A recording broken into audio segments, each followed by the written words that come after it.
Hello, everyone, and welcome to the latest episode of VOX VOMITUS. I am your host, Jennifer Ann Gordon, the author of the Kindle Award-winning novel for Best Horror, Beautiful, Frightening, and Silent, as well as Pretty Ugly and the Hotel series.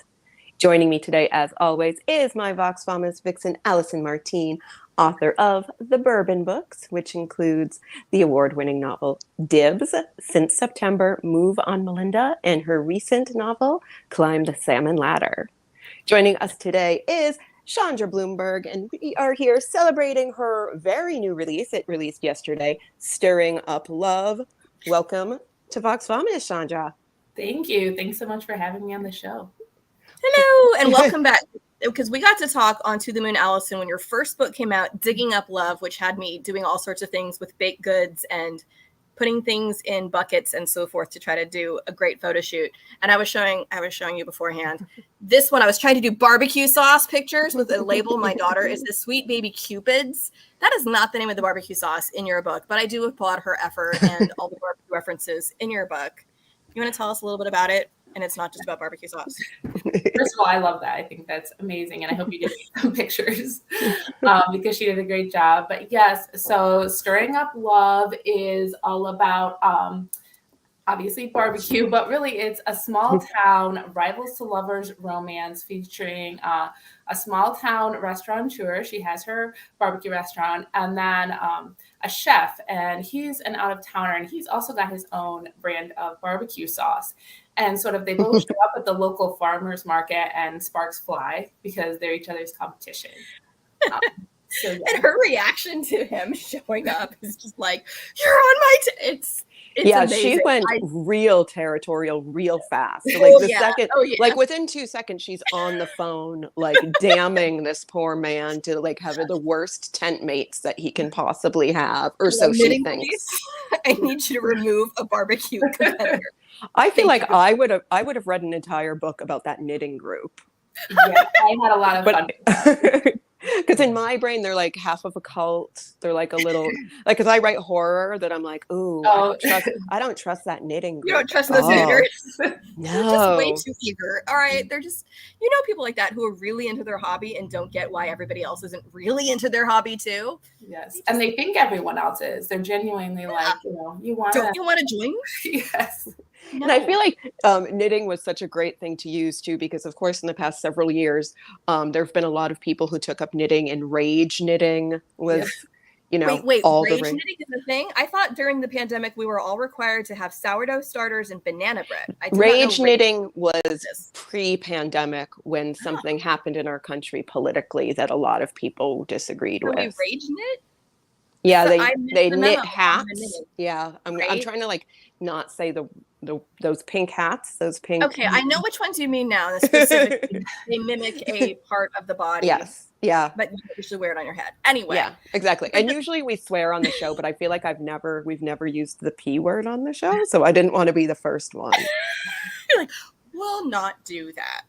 Not like I know, like Chandra's were like, oh, wow. Chandra's like, my book does not stop at the farmer's market, because I mean, I was posting about the road trip, and I'm like, is it a spoiler? It's on the cover, so it's not a spoiler. No, okay, the road trip is not a spoiler. Yeah, and I wanted to talk about Finn's tattoos, and again, I was like, oh, that's not. And I'm like, I don't want to spoil that, but I'm like, there's a tattoo here. It's a stylized, because obviously he doesn't have the I love barbecue tattoo. I know. That was like my one thing that I'm like, that cover designer. Here's my next tattoo. He has tattoos, right? And then you've got all the barbecue. So yeah. I mean, it was a good thing, because I don't think there's anything in the American geography that just has this. Because if so, I'd like to drive there where you just ride through giant utensils. I would go, but I don't think that's part of it. But there are parts of the desert that are nearly this color. Yeah. I was gonna say, I bet there's a place where you could drive through giant utensils, because there are places where you get like the world's largest ball of twine. And a lot of those are out in the desert, right? Yeah. So I this feel like probably is a place. Yes. Yeah. So if anybody watching this live or later on the replay, please send us a message if you know of a place where we could drive through giant utensils, giant cooking anything. That would be amazing. I would go there, and I would too. You could have a book signing there. Yes. Okay, but they get to this road trip after going someplace, and then snowstorm happens. They can't get home, and then things just go from bad to kind of worse, but to kind of better, and all at once. Yeah. To really, really good to, oh no, not good at all, to, oh. So, Chandra, what was your inspiration for this? Because so for people who haven't read the first book, Digging Up Love, it was not an enemies to lovers situation. I mean, they didn't get along right off the bat, but they were not at each other's throats the way these two were, where it was like on live TV. Quarters, so. Guys, stop it. Okay, and stuff that happened on live TV, I cannot say what you had happen on live TV. I'm like, Chandra. Yeah, I had fun with that one. Because things happen. People are under pressure. To do that on live TV. And yeah, things happen.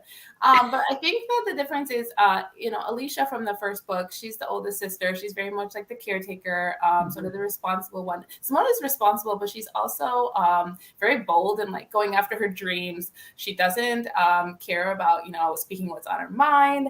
And so she's very much, she doesn't bite her tongue very often. No.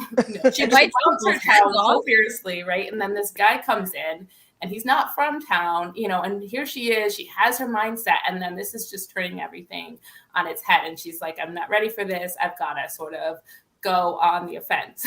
Instead of the ends. Yeah, because her plan, she has like this big plan to like reinvigorate the town and do all of this amazing stuff and build this great community. And yeah, having a really hot guy come in with like, who's also a barbecue person. How dare he? Yeah. How dare there be two? And I love that she immediately was like, there are rules about this. There's not supposed to be two.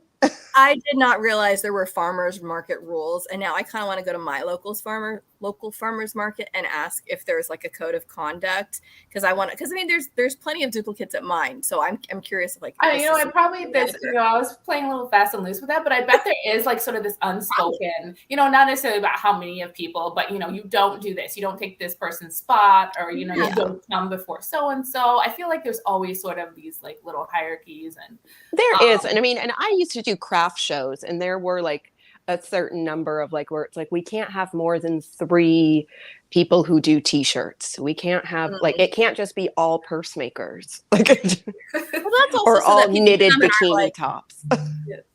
Well, yeah. Well, that's a very niche thing already, and probably not one everyone comes looking for at a craft shop. But I mean, to barbecue, it's not like, oh, you were the one who does an extreme Greek cheese that you set on fire. You also have Greek cheese you set on fire. Like, it's barbecue. There's lots of room for barbecue. I want barbecue right now. I might just start drinking this. I'm hungry. All right. I know Allison did ask me if she could eat barbecue ribs on the show. I was told no. I was like, please don't. That might not go over so well. I did have some last night though, not ribs. What did you have? We had like a sampler. I had like brisket, pulled pork, pulled turkey, like pickles, cabbage, like a kind of cabbage. All things Jen won't eat. I know. I'm like, yes, that's yeah. I was like, that's a lot of meat, Texas and then I'm like, there was fries, and pickles, Texas toast, fries, yes. Yeah. So the fries were actually really good. They were like sweet. They had like some sort of like sweet and smoky. Were they potato fries or sweet potato fries? No, they were potato fries. It's kind of like brown sugar with like some chili powder. It was good. I was surprised. Yeah, I need those fries. It was gonna be good, but yeah, I'm gonna be going on vacation in a few weeks, so we'll be dark, and I'm trying to not look like a potato, not one that turns into a French fry, just a potato in general before I go. So I cannot be eating things like that right now, or downing all this like just guzzling barbecue sauce, but I would because I really like barbecue sauce and barbecue in general. But honestly, I think a barbecue like the big beef rib would tie in both books because it's like a dinosaur bone. I always feel like I'm chewing on a brontosaurus. So this is the bone that Quentin found, and now it's barbecue. See, it all works together. But I don't think that like Quentin, the paleontologist, would be very happy about like the millions of year old fossils, being just like dunked in barbecue sauce, used as a utensil. If it's 1 million years old and it still has some kind of flesh on it, we've got some kind of issue about preservation going. Jurassic Park told me that's not possible. Yeah. So don't tell me that. I've, again, going back to the horror thing, if you find a million-year-old creature and it's somehow like thawed out and there's like meat on it, like something bad is going to happen and that thing is going to like give people a plague. Now we're watching the movie Iceman. Did we see Iceman? When I was really thinking young. of the TV show Fortitude. I didn't see Fortitude. But honestly, anything that comes out of the ice after a long time is probably not going to be good. And now the bubonic plague's back. There we go. Exactly. We've had enough plagues. Thank you very much. We don't need any more. There are no plagues in this book, guys. Don't worry about it. I know. It was definitely a feel-good book. Oh, yeah.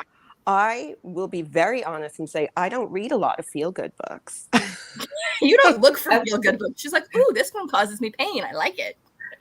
I make you read them sometimes. Yeah, no, it was definitely like a good book for me to be reading right now. So I was like, oh, yay. Yeah, sort of. I wanted to, there's some heavier topics in there, but my overall, like, I want to leave people feeling uplifted, feeling good about the world. Like, that's my goal. I want to make people laugh also, definitely.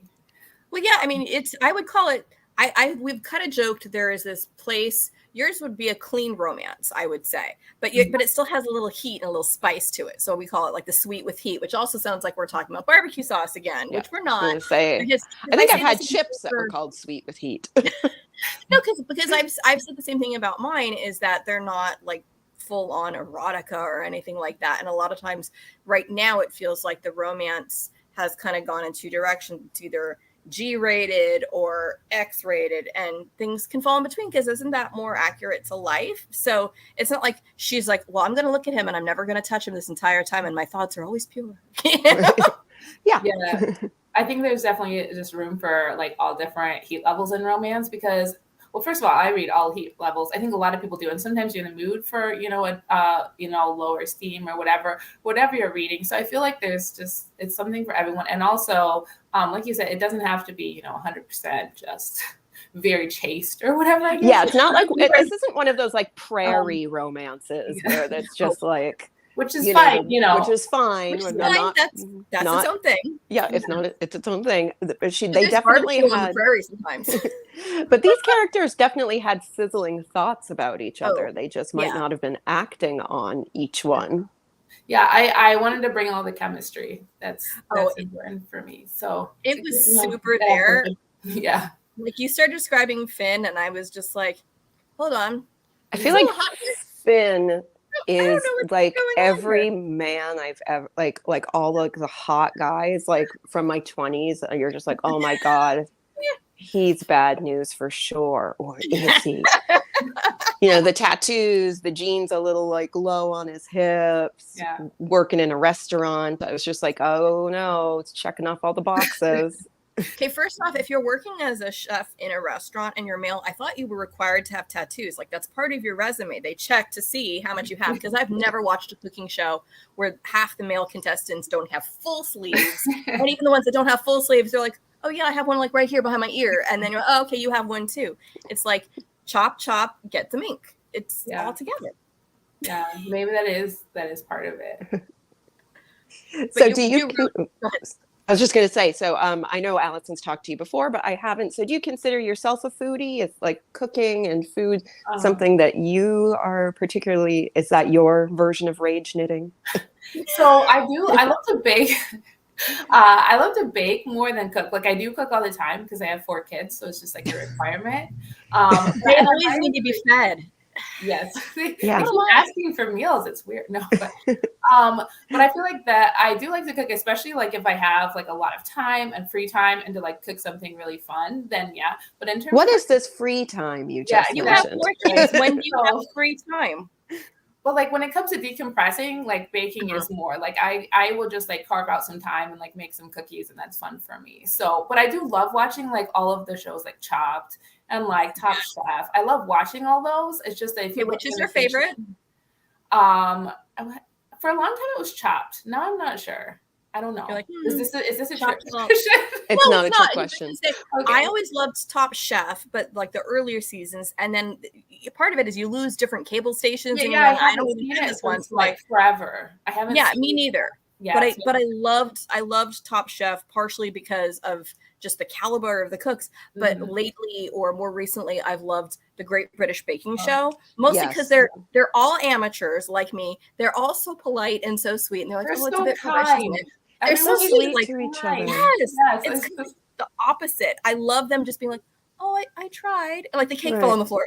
I tried. I know, but when you're watching like a high caliber cooking show, it's just like people like swearing at each other, and it's so intense. And I will say, I love to cook. I don't watch a lot of cooking shows, but I do love to watch baking shows. And I hate baking. I hate sweets. I hate all of that stuff. But like I like count the days until the Great British Baking Show starts. Have you seen the new show? Is it Cake? Yes.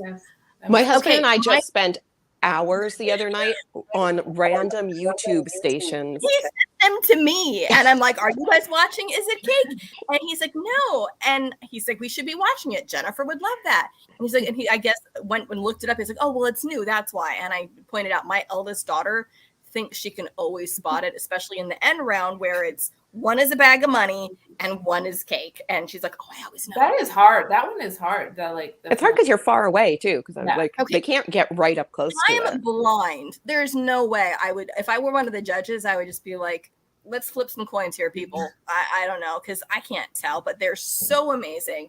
And then I'm just going, now you're gonna ruin that pretty sculpture. But I would like that cake, so go ahead and do it. Cut off that dinosaur. Sounds delicious too. Like they taste good. That's what's kind of crazy. It's not just like they threw some stuff together and then it's like and then we mixed it with some liquid cement, so it held in place. We can't eat that anymore, but it looks good. But I love those, and you do have a reality show element. So for people who are like, why are you talking about reality shows? So I was, and it's said right on the back of the book, so it's not a huge spoiler. It's not a spoiler, but they're competing to have their dreams come true, but they don't compete with their skills so much as with their words and some choice words thrown at each other. And I loved reading that interchange because it just got lower and lower and dug more personal. And I'm just like, oh, would you like that knife back that you just shoved in my back there, sir? I think they kind of forgot that they were on TV.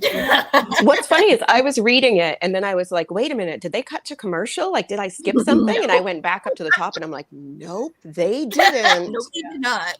And I think there's been some times that I've been watching a show and I'm like, do these people like forget? And I think they do forget. I think sometimes people just have like forgotten that they're mic'd up and that there are cameras and they're just saying stuff. And I'm like, it happens. Or they just get so caught up in the moment and so carried away, or they hear something said about them and they can't just let it go. They're like, I can't. And I'm still working on that, even in not responding in texts, and not responding in chat. Like, I'm going to look at a different screen right now. But if you're there and someone's throwing down and you're like, you said what about me and my family and my city?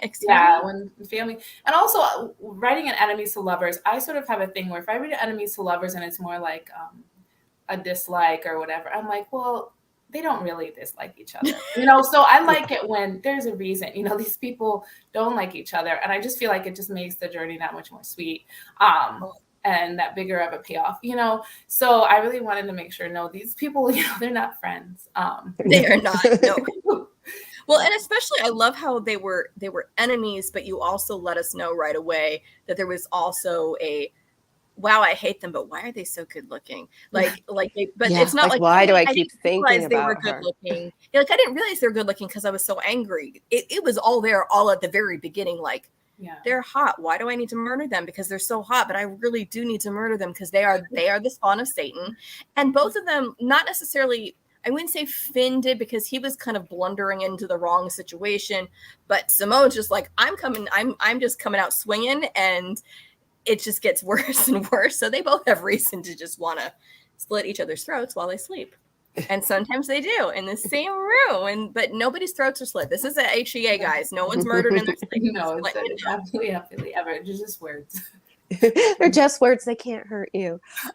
So it's the second book in a series. You're working on a third book in this Taste of Love series? Not yet. No, this series is just the two. Because I was trying to figure out. I'm like, who would the next one be? I was like, it's got to be Meg.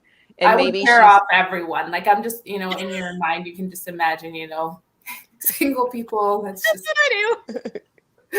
yeah. And now I feel like Meg needs a book, and it needs to like somehow involve that it's this cake. Like she jumps on that bandwagon just as like she's get like obsessed with the show. And No. Hey, that would We'll be pitch fun you to ideas. research. So, Are you working on something else then? But so, huh? that's a good time. I was just saying, are you? So if you're not working on the next in the Up Love series, the Something Up Love series, are you working on something else, or do you want to revisit this if time permits? I'm always working on something. Nothing that I can share about yet. But yes, I'm always writing.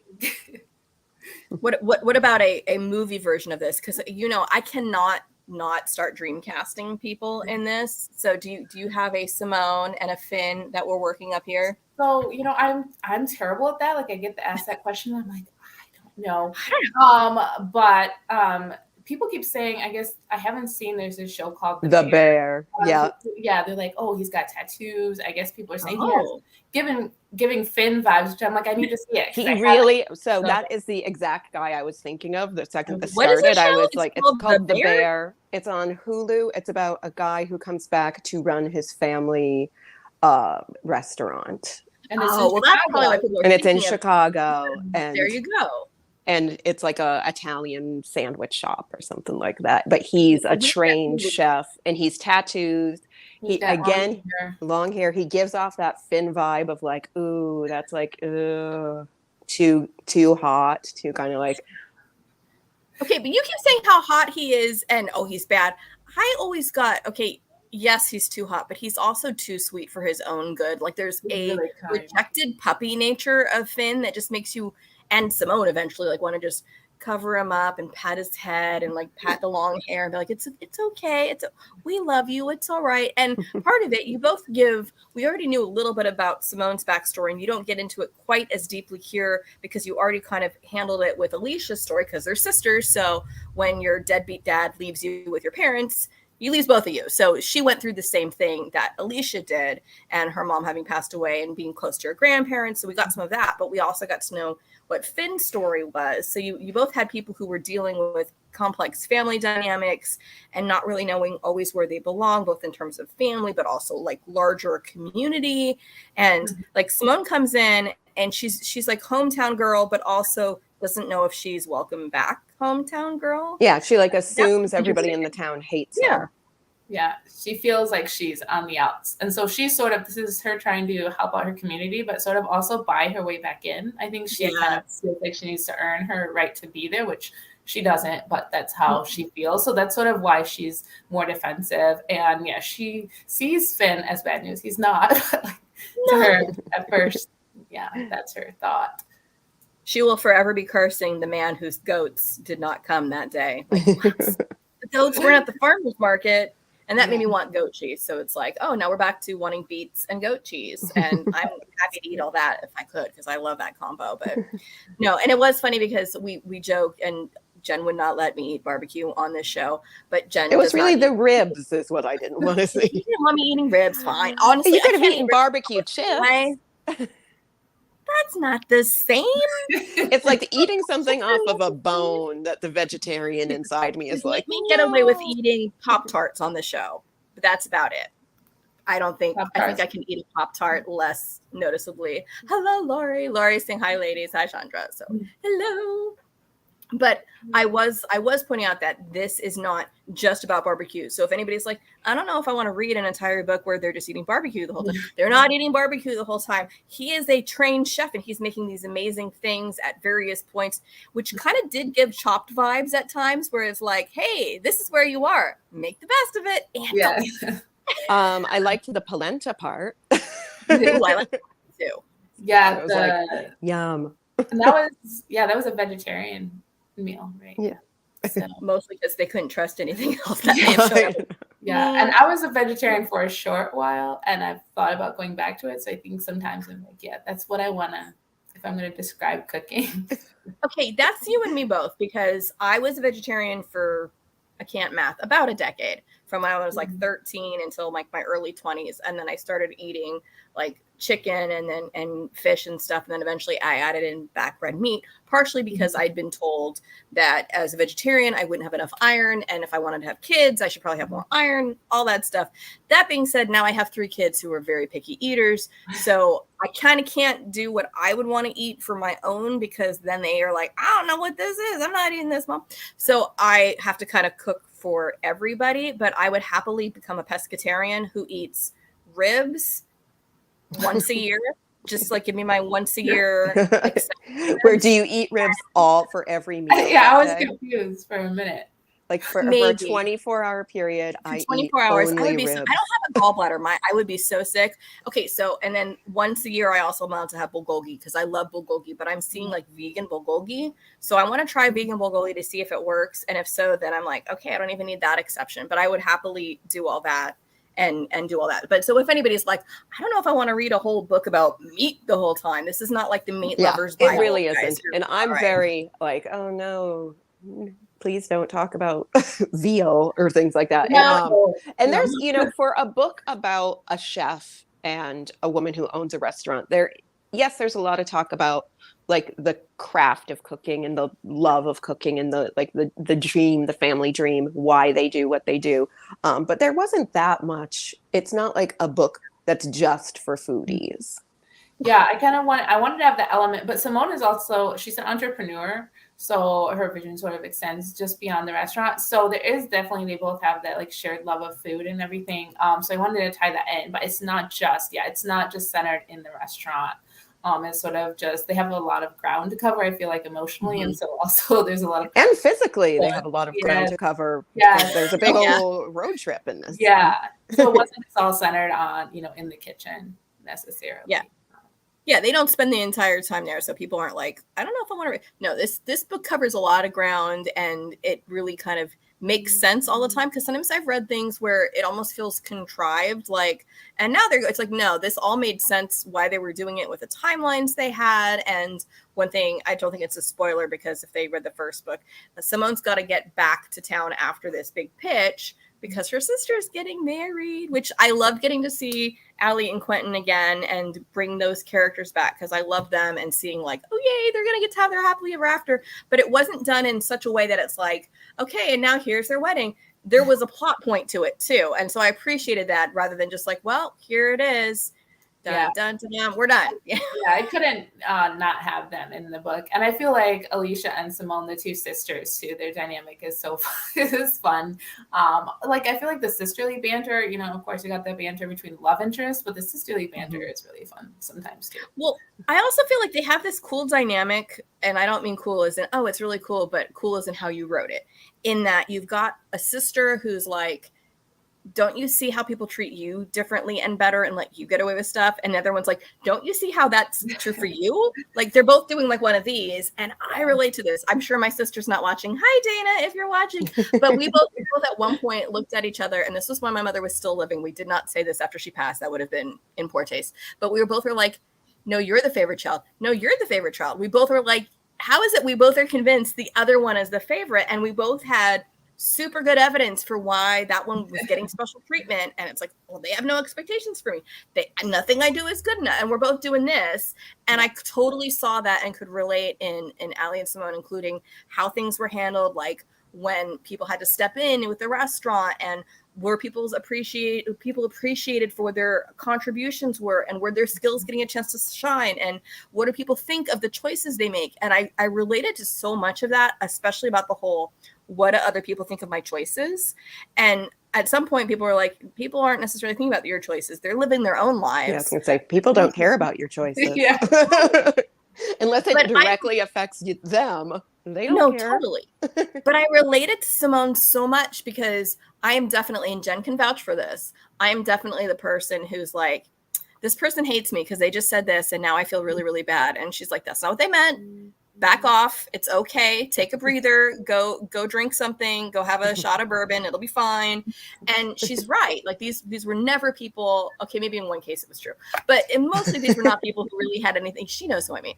They were not people who had anything negative towards me. But it's like a perceived slight becomes an intentional an intentional attack, and it goes like that. And I'm like, ooh, Simone and I were right there. But I had never had a hot guy try to start fights with me over these, so I feel really left out that I didn't get to have that. Like, so you want to have a hot chef pick a fight with you on live TV? Yeah. Okay. Make that happen. All right. That's a bucket list item for sure. A very specific, very oddly shaped bucket I got going. All right. Note to self: got to find a hot chef to pick a fight with Allison on live TV. I can get it done. Have a guest appearance on some show and. We could just have someone on the Great British Bake Off. All I was thinking was, okay, we just have to find like somebody who, like a famous chef who wrote a book, have them on VOX Vomitus. I can tell them beforehand to pick a fight with you. Fight with me. We can make it happen. And then if he has tattoos, just somehow take his shirt off. Season 2, if he's available, that's fine with me. If there's a whole list, it's fine. But no, I mean, I like that kind of dynamic, but I felt for Simone very strongly. And you know, you always write relatable characters, so I can relate with them. But Simone specifically, I related with her a little too much sometimes. Simone, calm down. Don't take it personally, Simone. Allison, I mean Simone. Same thing. Yeah. But hopefully that wasn't your own experience. Hopefully you were channeling creativity and not personal. Yeah, I feel like with characters, I just like, I'm sure it's like this with y'all, just picking and choosing things from my own experiences, sort of. Yeah. It's not like one character is me. I always feel like my characters are all of my bad qualities, like rolled into one. Well, I'm just going to take all the terrible parts about me and just make it that a character. And then when I get a review that says this character is not likable, I'm like, I know. I know. I'm sorry. Well, and I've joked that too. I joke like some of my characters are just me in a wig and others are me with like one portion of me and then usually amplified, and it's usually a bad trait, but amplified that part to make it more of a character core rather than just one aspect of a larger personality. Yeah. And then I tweak the other things. So it's not like, why are all of Allison's characters oddly familiar, all the same, and all seem a lot like her? I don't know. But I did have one that it only went through beta and people did not particularly like the main character. I'm like, I know, nobody likes me. They're like, your character. I'm like, I know. Yeah, no, I understand that because, you know, my current work in process, somebody was just like, oh, your character is not that likable. And I'm like, she's me. Yeah, you know, the whole unlikable heroine. I'm like, you know, I don't know. I feel like I write possibly, you know, Simone is an unlikable heroine, but yeah, I'm like, she's got some of my traits, you know, maybe that's me, maybe that's what, but to me, I like to read characters who are real, and we're not all perfect. You know, we've all got our things. Exactly. And some of us, you know, not everyone's going to relate to everyone because we all have our own strengths and weaknesses. So I think it's pretty impossible, obviously, to write someone who is just universally, you know, that everyone can relate to. Yeah, but I do try to make them, you know, be real. So some people might relate to someone more than someone else, like Allison, you know, really related to Simone. So yeah, that's awesome to hear, because it's always a goal, but it's obviously impossible to make everyone be like, yes, I totally, you know. I understood every aspect of that person so perfectly. Well, and some people probably like they respond to the negativity differently. So some of it's not just the core personality, but also the response. So it's like some people are like, yeah, I close off and don't talk to people after, whereas Simone does not close off. She comes after people. Yeah, she never takes a beat. There were times where I'm like, Simone, maybe just like, like sit with like, just count to 3 even, not even 10, 3. And already she's like in it. And I'm like, okay.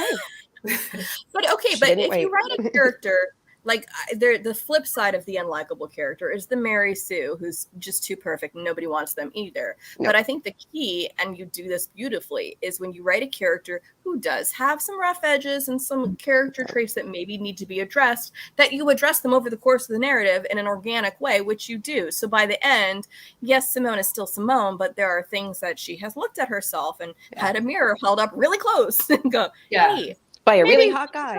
The growth is important, and the self-awareness, I think, is really important to see. But yeah, I think obviously she's a young woman, like she's, you know, growing. She's only 25. Yeah, like I was like, I wasn't likable at 25. I also didn't own a restaurant at 25. That's a lot. That's a lot of pressure.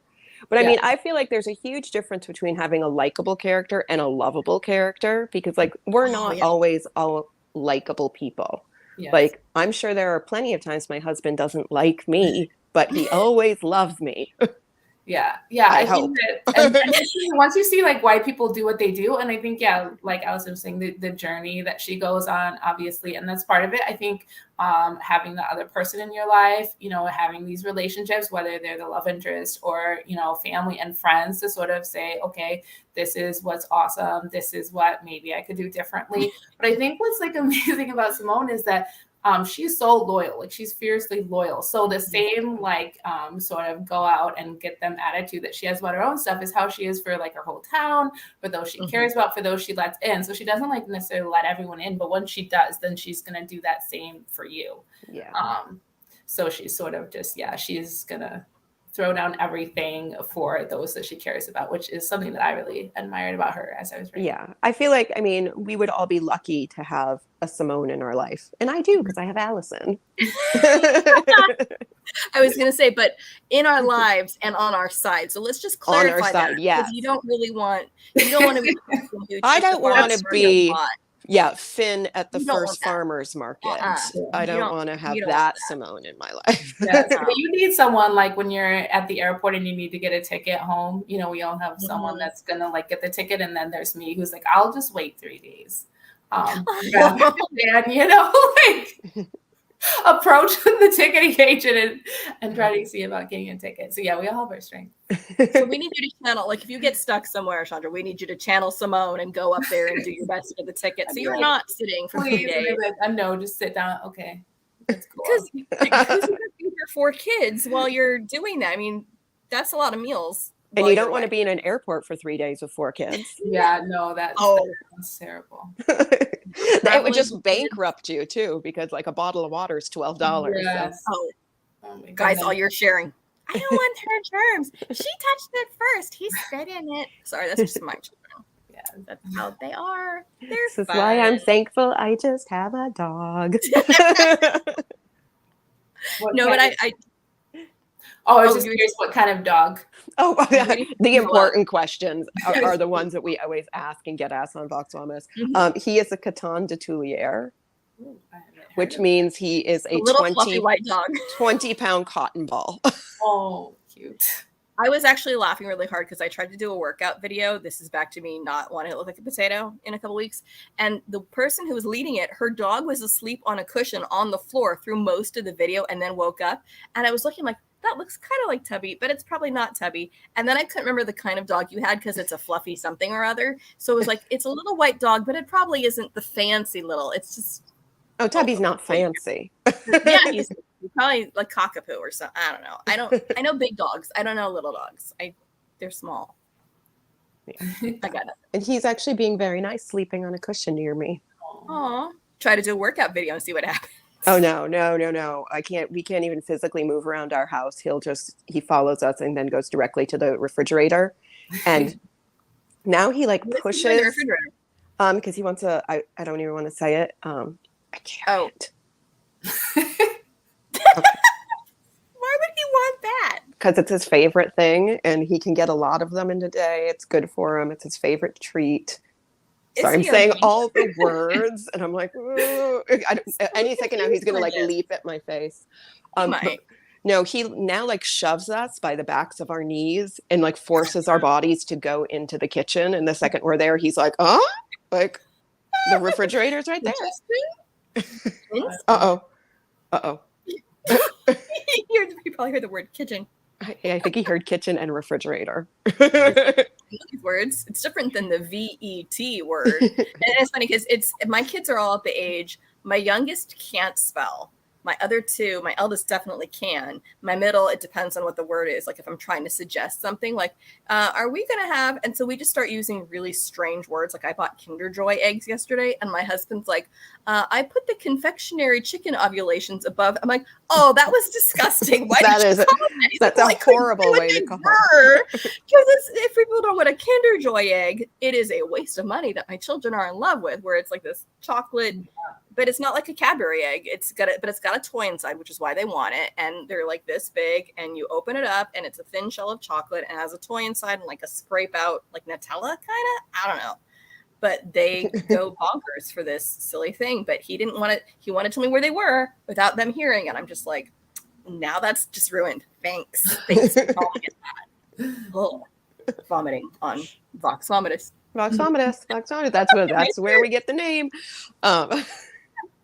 So unfortunately, your book did not have vomiting in it. We've had books with vomiting. We do have someone who at some point may become under the weather, but was fortunately there were not copious barfing seats or anything. No, we've had to read those. Thank you. Include those. No, thank you. We appreciate the exclusion and omission. Smart editing job. Yeah. No, we like that. So, okay, if you can't tell us what the next one is, and it isn't necessarily in this series, can you tell us, are we staying in the same general genre, or are you branching out and we have to look for you under a weird pen name? No, I'm sticking to romance. I'm really enjoying writing it. It's sort of what I always wanted to write, but I wasn't really sure if I feel like, to me, if romance doesn't have chemistry, then it falls flat. I feel like that's the hallmark of romance. And I just wasn't sure. I was like, can I write chemistry? So once I found out I could, I'm like, oh, this is amazing. I just want to keep so yeah. I'm not know if you write chemistry. There's chemistry in all of your books, or do you feel like it was no, just like as a person before I was actually an author, just like when I was just a person, I'm like, oh, I love when I was just a person, when I was just baby a person, me, like when I was like a young adult, like I originally went to college for screenwriting, and then I sort of changed because I was like, oh, maybe I just can't do this, and I sort of listened to those doubts, I guess. But then I still was like writing romance novels while I was sitting in other classes. Chandra, lecture over here. Sorry, I'm. Yeah, no, I was just scribbling romance on paper because I'm just old school. But yeah, so no, I love this genre. Who knows about the future, but right now I'm definitely sticking to contemporary romance. I'm having cool. And do you think you're starting? You might not be able to answer this. Is this going to be another new series? With any luck? Yeah, definitely, yes. Definitely writing, but yeah, no details yet. Okay. we won't I would love to. I didn't ask like what genre. I'm like, I should at least ask if it's this same genre, or if you're like, yeah, I'm done with the romance. Everyone dies in my next book. And I'm going directly to splatterpunk. That would be a change. And yeah, we probably need to get you a pen name. I mean, like, I write under 2 pen names, and people are like, for people who do pen names, I'm like, first off, I'm not like being all sneaky. They're both my name, and I would always still answer to Allison. But if I would do sci-fi, or anything speculative, I just use my initials, partially because some people are like, women shouldn't write that stuff. So if I just do AM, it's easier. And then Hubbard, I'm just really hoping someone thinks I'm related to L. Ron Hubbard and buys my book on accident. So that's my hope. But meanwhile, it's also because Hubbard is not a romantic last name, and nobody wants to buy a romance by Hubbard. I mean, no, that's we would. Yes, I know your last name, and I read your romance books. not supposed to publicize it, but then it does let me do like genre distinction. So I didn't know if you were going to be jumping over to like no, I mean that makes sense because you don't want someone looking for one of your romance books and then getting disappointed that like what is this, or really freaked out. Yeah, like, yes, yeah. That doesn't have a happy ever after. No, and that's good, but that's the whole thing with the romance. We kind of know where things have to end up, but we don't know how they get there, or how, there's also like the whole HFN, the happily for now, where the story for these characters isn't necessarily over. So like in Digging Up Love, we have a happily ever after, but it was kind of also a happily for now because we do see these characters again, but they're just not the main characters in the next book. They just are like, we're doing our thing. It's good. Yeah, the happily for now and happily, to me, it's kind of the same. As long as the book ends with the people together, I'm like, I'm happy. That's it. The people are together, and they're together forever in my mind.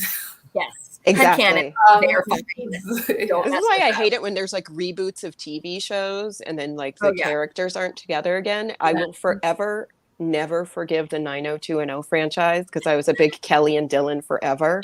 And on the original show, they ended up together. And then in their, like when they rebooted it, they weren't together. And I was like, not cool. Not you watched the reboot, Jen. I wanted to see if Kelly and Dylan were still together. And they weren't? Yeah, they weren't. Shouldn't have watched it. I know. And then I was like, so now I'm like, that show does not exist in my brain. Yeah. No. Well, I think most of us are doing that for Gilmore Girls too, with the Gilmore Girls that came later, and we're like, we're just gonna. That was all fever dream, and Rory's going through anesthesia and is just seeing things. I don't know. I think that she bonked her head on something. She bonked her head. This is the head I trauma. still haven't seen Gilmore Girls. Like I know I should, but I haven't. It's worth watching, but you can ask Gilmore Girls watchers, like, who does she belong? And who should she end up with? Who does she belong with? She belongs with Jess. She belongs with Jess. There, it's not even a hard question. Like, that's not even a hard question. But there are other shows I've ever heard. Right. Well, there are other shows where people are like, oh, well, I like this person, and I ship these people. Like, you have the Bangles versus the Spuffies for Buffy, Angel, and Spike. Like, you can. And she belongs with Spike. Respectfully, she belongs with Spike. But see, you and I always know the same thing, so it's kind of like we are a sample size of one between our shared brain. We don't really count as a variety of opinions. I know. Stuff. But I feel like I would fight like Simone fights for like the couples I ship in shows. Like, no. I don't like when like I'm rooting for the wrong person in the love triangle. I'm like, why did you do that? It was no. Why okay, that's always the terrible thing. I'm like, this whole time you shouldn't have made him that good if you didn't want me to root for him. That's the point. If you didn't want us to be rooting for them, do not make him so lovable. Yeah, exactly. Make him like worse. Yeah, that always gets me. I'm like, no, I just need to know right off the bat, who am I supposed to root for? No, that's don't fair. toy with my emotions. Together. Yeah. And I try to avoid love triangles even in my writing, partially because I feel like I don't think I'd be good at writing someone who is believable to be a consideration, but not enough that everybody would be like, okay, well then why didn't you choose them? So that's always kind of the hard thing. Like, wait a second. There's a balancing act. I don't know if I could pull that off. That sounds hard. Sometimes people can pull it off, but I'm the same. I'm like, it's like a minefield. You never know if people can be like, no, why? The whole time I wanted him in there.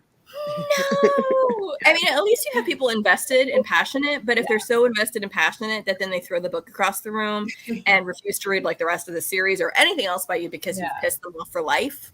You need them invested enough to like write fan fiction if they didn't get the ending they wanted, but not so invested that they like swear off the whole new 90210 reboot. Yeah. No, I have people who are or I should just not have watched that because I'm a grown up. Yeah, no, and that's fair too. And if I think that's one of the things, like stuff that I didn't realize was on my bucket list as an author was being asked to blurb another author's book. I've gotten to do that, and that's really cool. Someone actually wants my name on their book saying I like it. Like, who cares what I think? But they do. And I also want to have fan fiction written about my characters. And I have people who are threatening to do it mostly because they're like, if you don't put this person in a happy relationship by the next book, Allison, I'm like, okay. Point taken. Enough. So you're gonna not do it just so that you can have except the people who are saying this are not ones I don't think they're ones who even know how to find those fan fiction sites. And you know which fan fiction sites I'm talking about, the ones where they have the different rating systems. You can kind of sort them by levels of heat, how saucy they get. But I don't think they would find those. They're more of just like, it's some of the same people who give me comments like, okay, is this person a person based in real life? Kind of. And yes, they're married. Why do you keep doing this to me? Sorry. So I usually, if I base people loosely on someone I know, odds are they are happily married now. And I'm sorry that I don't know more single people my age who are amazing and looking for a partner. I am not a dating service. Maybe I should be, but I am not. Sorry. Get advertised for it in the back of the books, like matchmaking service. Seriously, I think maybe romance books should have like, if you liked this book, put it in there, and then a dating app will find somebody who also liked this book and wants to read it. Of course, it doesn't know that. Is it Serendipity? That movie, Serendipity with don't they like find like a rare used book or something? And I think it's that. I don't really. I like that. I feel like that's like it ruined the idea of romance for me because then every time I was like in a bookstore, I was like waiting to like reach for the same old book as somebody and be like, are we going to fall in love? Nope, it's not going to happen. I'm just standing here for by hours. a table of old books Yeah, by a table of old that books you waiting. haven't read. What if Yeah. you did? And then they'd be like, have you read it? Oh, well, no, but No, I'm just standing here with my hand really close to a copy of The Beautiful and the Damned by F. Scott Fitzgerald. Forever. Waiting for you forever. So just Ma'am, the bookstore is closing. You're gonna have to go home. Oh, and on that note, this episode of Vox Vomitus is closing. Yeah. Chandra, you were a delight. Thank you so much for being here. Everybody, if you are a romance fan, a realistic romance fan, Yes. please buy Stirring Up Love. It just was released yesterday. And I did not read the first book in the series, and it's not necessary. But now that I realize, I was like, oh, I wish I had known. It wasn't until like I got to the end, and I'm like, wait a minute. Are these the people from the first book? He messaged me like, yes, that's them. Yeah, so it can be read as a standalone. But yeah, if you're one of the people who likes to read series in order, Digging Up Love is the first one. But yeah, they can both be read as standalones. Awesome. Thank you, Allison, for being here with me as always. People who are watching this live or on the replay, please make sure to leave us a review on our Facebook page. That is now an option. So you can actually just click review and talk about how awesome we are. Don't leave a scathing 1-star Yelp type of review that eventually somebody could scream at you on a TV show. Just drink that's bright tequila. Stay tuned for next week when we have Sarah McCraw Crow coming on to celebrate the paperback release of her novel, The Wrong Kind of Woman. So that will be next week. I'm like, that's me, The Wrong Kind of Woman. That'll be next Wednesday, 6 p.m. Eastern Time, 3 p.m. Pacific, and we will see you next week. Bye. Bye.